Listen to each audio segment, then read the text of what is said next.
Instagram चलाने वाली Mona Lisa Prayagraj में माला बेचती हुई सोशल मीडिया पर बहुत तेजी से वायरल हो रही है। इसी मोनालिसा के बारे में छोटी सी अपडेट दूंगा, तो वीडियो के अंत तक बने रहिएगा ताकि ऐसी छोटी बड़ी अपडेट मिलती रहे। चलिए आपको बता दूं, एक बच्ची ने महाकुंभ में माला बेचते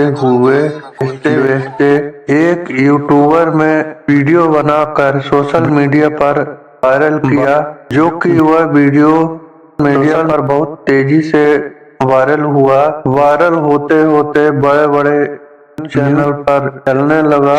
वह मोनालिसा का कर्ज ले माला बेचती।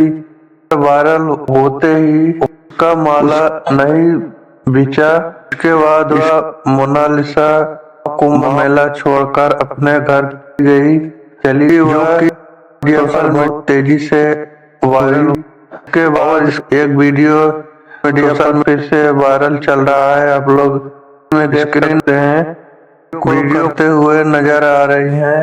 लोगों को यह वीडियो कमेंट सेक्शन में जरूर बताएं। तो यह मोनालिसा भोजपुरी के स्टार हरीलाल यादव द्वारा खबर मिली है कि बहुत जल्द स्टार ट्रेंड के साथ गाना आने वाला है। वीडियो को और इस देखते रहिए। धन्यवाद, थैंक यू।